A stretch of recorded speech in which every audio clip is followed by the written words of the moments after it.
Hello and welcome to the first episode of Taxing Talks with me, Andre Bodma.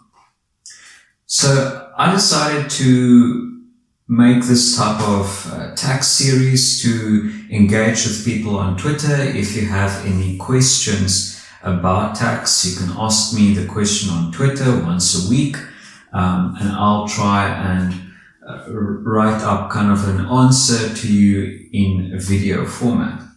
But to kick things off, what's on everybody's lips these days is the new National Health Insurance Bill.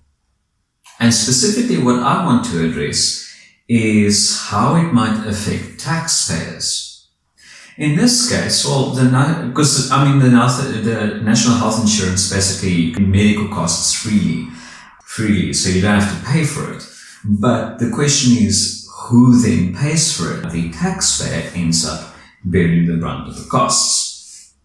The big question is where does this extra tax come from? Because currently government is running at a deficit and do not generate enough tax revenue in order to cover all the public expenditure.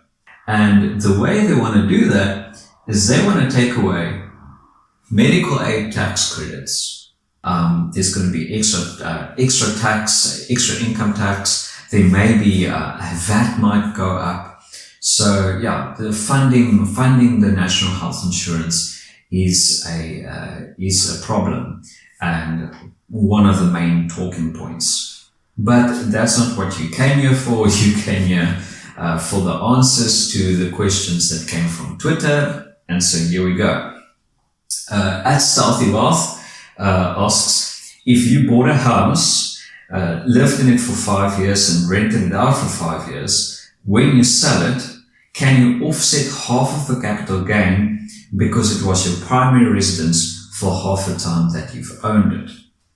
So you own the property for 10 years, 5 of it you lived in the property, then it's your primary residence. 5 of it became a rental and you no longer live in that property. Well, definitely, you get the primary residence exclusion. So when we do the CGT calculation, half of the capital gains will get the primary residence exclusion. The other half will have CGT on. The primary residence exclusion is 2 million. Okay. So yes, you're going to pay CGT on the half, and the other half is going to have no CGT on because the primary residence exclusion will cover it.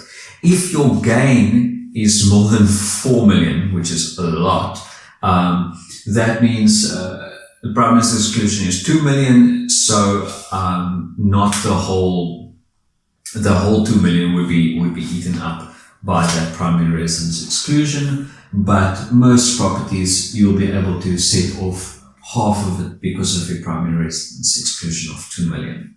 Okay, I hope that answers your question. At Marlene Ding 86 asks, between dividends, withholding tax and capital gains tax, which is better? So dividends withholding tax is just a tax on dividends, local dividends that you earn. And then individuals pay 20%. Companies also pays 20% dividends withholding tax. But you earn it from shares. So you pay 20%. However, CGT is when you sell those shares. So ultimately, it's two different tax types. The one is when you sell the thing that was making you money, and the first one is making you money. It is making you money, the dividends tax. So it's really two different tax on two different spectrums. I don't, as a tax practitioner, I wouldn't even compare the two. However, the question was asked, which of the two is better? I'm not going to say any one is better, because you don't want to sell the shares that's paying out dividends, unless the shares is doing really, really badly. You want to earn that nice dividend income. But if you sell the shares, or if you sell your house at a gain, you are only going to pay capital gains tax marginally. The marginal rate works out to be between 7.2 and 18%. and that is depending on your individual tax rate, 18 to 45%. So it is lower than dividends withholding tax, but ultimately, when you sell your shares, you pay CGT. When you earn dividends from your shares, you pay dividends withholding tax. So two different tax types there. Okay. At RT Nkosi asks, how does medical aid tax credits work? Now, you've just heard that I spoke about how the national health insurance might take it away, but that hasn't been implemented yet, so let's go.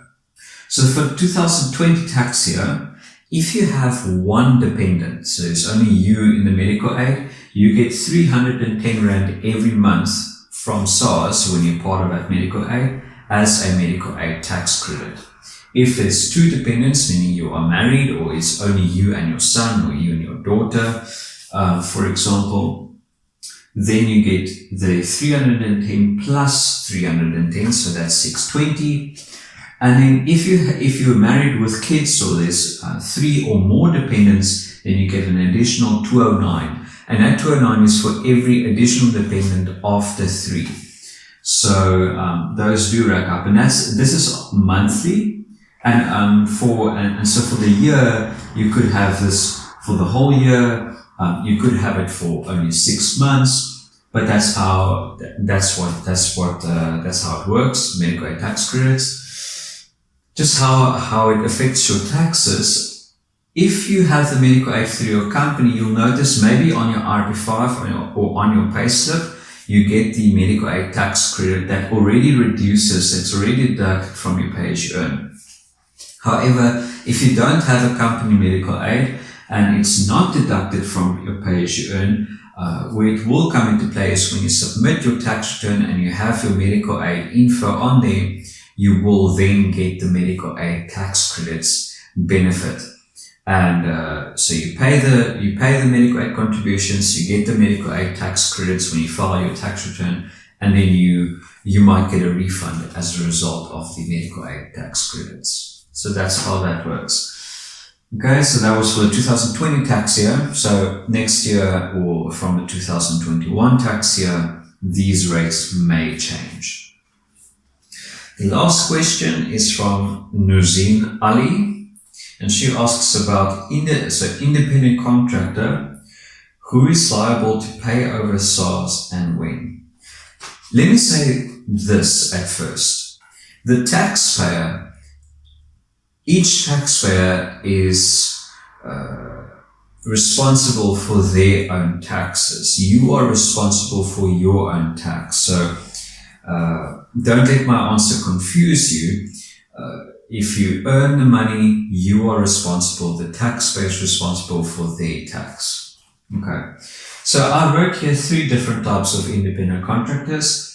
Some independent contractors mainly do contracting work, but they all get RP5s. The employer pays the pay as you earn. Usually this will be enough to cover their tax for the year, and they don't really have to worry about the tax, but it's still their responsibility to declare that tax return to SARS.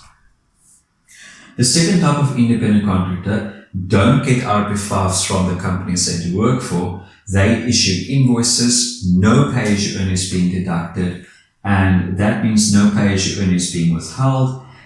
There it's really tricky, because then that independent contractor would have to set aside some taxes to pay over to SARS in the form of provisional tax, because they're not paying pay as you earn. Remember, if you don't pay as you earn, you're probably paying provisional tax. If you are paying provisional tax, you are probably not paying pay as you earn, but you could do a combo.